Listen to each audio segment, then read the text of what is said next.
Dalam gelaran G20 di Bali, perhatian juga mengarah kepada hadir atau tidaknya Presiden Rusia Vladimir Putin dan Presiden Ukraina Volodymyr Zelensky di KTT G20.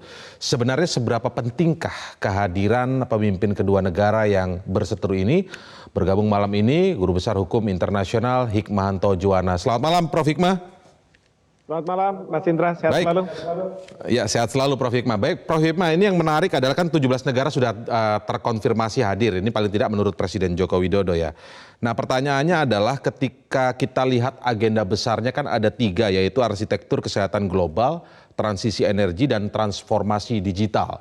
Tetapi Anda juga menyebutkan bahwa sebaiknya forum ini juga diharapkan mampu menentukan nasib dunia. Saya melihatnya ini ketika pernyataan ini Anda sampaikan adalah 2023 yang diprediksi akan terjadi resesi global begitu ya. Walaupun disebutkan Indonesia katanya akan survive di dalam resesi global tersebut. Tapi pertanyaannya kan kalau kita mundur ke belakang selalu ada beberapa pernyataan dari pihak pemerintah bahwa G20 ini bukan forum pendamai Rusia-Ukraina. G20 ini adalah forum ekonomi. Nah, menurut Anda apakah ada relevansinya G20 ini dimanfaatkan untuk diharapkan menjadi penentu nasib dunia ke depan? Begini, Mas Indra ya. Pertama yang kita perlu pahami ketika ada konferensi-konferensi internasional di berbagai belahan dunia, seringkali di samping konferensi internasional itu ada agenda-agenda yang sifatnya bilateral. Istilahnya sideline meetings atau informal meetings antara para kepala pemerintahan atau kepala negara. Itu sifatnya juga bilateral. Nah, dalam konteks G20 tentu fokus yang akan dibicarakan adalah agenda-agenda yang sudah sejak lama ditentukan oleh pemerintah Indonesia, diusulkan, lalu sudah dibahas sampai ke level menteri dan lain sebagainya. Itu tentu harus jalan. Tetapi yang penting itu adalah kehadiran dari kepala pemerintahan, kepala negara yang saat ini bertikai di Ukraina. Kenapa saya katakan penting untuk mereka hadir? Karena kalau kita lihat di Perserikatan Bangsa-Bangsa, di Dewan Keamanan PBB ataupun di Majelis Umum PBB, itu tidak ada kepala pemerintahan, kepala negara yang hadir di sana. Yang dihadir di sana adalah perwakilan mereka, duta besar. Nah, mereka itu ketika akan membuat keputusan tetap harus berkonsultasi dengan pimpinan yang tertinggi. Nah, kalau di G20 ini adalah forum Kepala negara, sebenarnya kepala negara, kepala pemerintahan, pemimpin tertinggi dari masing-masing negara untuk bisa duduk bersama berbicara. Kalau bukan di forum G20 ke depan itu, apakah ada lagi forum di mana kepala pemerintahan dan kepala negara itu duduk bersama? Paling mereka akan melakukan pandangan-pandangannya itu melalui media massa mungkin, melalui Twitter mungkin, dan lain sebagainya. Itu menurut saya tidak akan efektif. Jadi, saya melebar sedikit, artinya PBB sendiri sebagai forum yang harusnya mendamaikan Rusia-Ukraina ini gagal berarti ya Prof. Hikmah ya? Terus terang saya harus katakan gagal. Karena apa? Ini 2 negara besar yang punya hak veto di Dewan Keamanan PBB, yang punya senjata nuklir. Dan kita lihat sekarang Dewan Keamanan, setiap mau ada resolusi yang katakanlah mengutuk Rusia, pasti diveto oleh Rusia, ya, atau negara-negara besar lainnya abstain. Atau yang kedua, ke Majelis Umum PBB memang secara jumlah negara mungkin banyak yang mengutuk Rusia, tapi kan kayak seperti macan ompong kalau misalnya resolusi Majelis Umum PBB. Karena nah, PBB gagal maka pentingnya. Karena PBB gagal, maka diharapkan KTT G20 ini sebagai forum internasional yang terjadi dalam waktu dekat ini, di mana kepala negara, kepala pemerintahan akan berkumpul di sini, menjadi momentum untuk itu maksudnya ya Prof ya.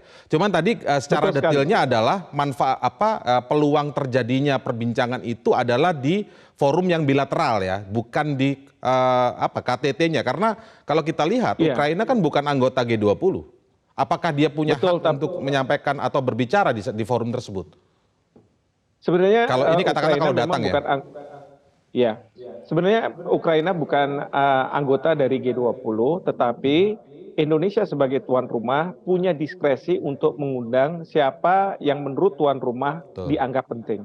Dan kita dalam konteks ini menganggap Presiden Zelensky penting untuk bisa hadir dan dalam konteks memanfaatkan yang sideline meeting itu. Bukan bicara soal perekonomian dunia dan lain sebagainya. Karena pada waktu di Itali, tuan rumah pada waktu itu mengundang Singapura. Tapi membicarakan tentang perekonomian dan lain sebagainya. Karena Singapura walaupun negara kecil, tetapi punya ekonomi yang sangat besar. Seperti itu. Presiden sudah menyebut kemungkinan Volodymyr Zelensky akan hadir secara virtual. Menurut Anda apakah ini masih bisa berjalan dengan konsep yang disebut side event tadi itu di dalam KTT G20? Menurut saya masih bisa, karena begini, Ukraina itu sebenarnya hanya sebagai medan perang, battlefield. Yes. Yang berperang saat ini itu adalah Rusia dengan Amerika Serikat dan sekutunya. Ya, dan Cina terus terang karena tindakan menurut saya yang kurang pantas dari Ketua Kongres Amerika Serikat datang ke Taiwan, itu merasa dia tidak akan menyerang Taiwan, tetapi yang dia lakukan adalah dia bertemu dengan Presiden Putin untuk memberikan pesan kepada Amerika Serikat bahwa kalau kamu bermain dengan saya, bermain api dengan saya tidak segan-segan untuk berkoalisi dengan Presiden Putin. Nah, ini yang menurut saya terjadi konflik antara negara-negara besar. Kalau Ukraina itu medannya saja.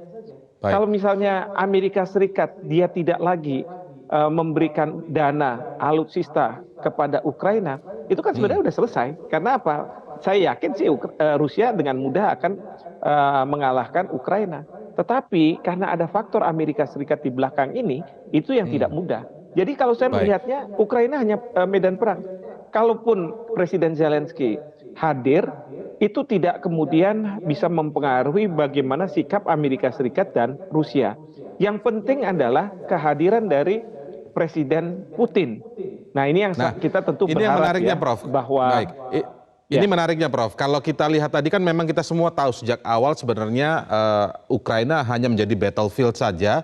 Ini adalah sebenarnya ketegangan antara Rusia dan NATO, di mana ada Amerika di situ dan negara-negara yang tergabung dalam G7 yang sekarang ada di G20. Pertanyaan begini, Prof. Kalau kemudian Presiden Putin datang di sana, baik secara virtual ataupun secara fisik, maka apakah akan ada kemungkinan dia akan dipojokkan dalam forum KTT G20 ini? Dan kita akan menjadi, apakah ini akan menjadi sebuah evaluasi tersendiri ketika forum KTT G20 digunakan untuk menyudutkan Putin dalam hal ini misalnya? Justru saya kalau menganggap ketidakhadiran Presiden Putin justru akan memojokkan beliau. Tapi kalau beliau datang ke Bali, beliau ini kan posisi Rusia sebenarnya sudah di atas dalam artian bahwa kendali melakukan serangan itu ada di tangan Rusia. Kalau Amerika Serikat hanya melakukan defense atas serangan yang dilakukan oleh Rusia dengan membantu Ukraina dengan uang, dengan senjata begitu.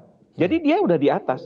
Jadi kalau beliau datang, justru dunia akan melihat dari sisi Presiden Putin, beliau sudah punya komitmen untuk melakukan perdamaian.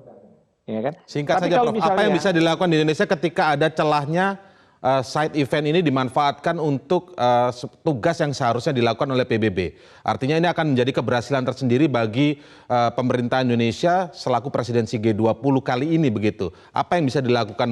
Apakah hanya cukup memfasilitasi atau bagaimana, Prof. Hikmah? Begini, pertama yang penting adalah bagaimana menghadirkan Presiden Joe Biden dan Presiden Putin dalam pertemuan ini. Itu yang menjadi tugas utama. Dan ini yang sedang diikhtiarkan oleh Presiden Jokowi. Ya, Bapak Presiden sudah menyampaikan bahwa Presiden Putin akan hadir dengan melihat kondisi. Sudah ada signal positif sebenarnya. Tapi kita perlu meyakinkan bahwa beliau benar-benar hadir. Bahkan Bapak Presiden bisa mengatakan bahwa justru kalau tidak hadir Presiden Putin, dunia akan mengatakan bahwa sebenarnya ini semua karena Rusia, begitu. Nah, tapi kalau misalnya Presiden Putin hadir, berarti beliau berkomitmen terhadap perdamaian, dan disitulah akan ada pertemuan 30 menit aja, nggak usah lama-lama. 30 menit yang isinya adalah Amerika Serikat dan Rusia berkomitmen untuk melakukan perdamaian. Bahwa ada masalah-masalah detail, masalah Ukraina dengan Rusia dan lain sebagainya, Crimea dan lain sebagainya, itu bisa diselesaikan tapi tanpa menggunakan senjata. Yang penting adalah tidak menggunakan kekerasan. Baik, kalau gitu terima kasih Profesor Hikmanto Juwana telah bergabung bersama kami di Prime Time News. Kita nantikan masih ada sepekan lagi, semoga ada kabar baik. Memang Presiden Putin benar-benar akan datang di Nusa Dua Bali. Terima kasih Prof. Hikmah, salam sehat.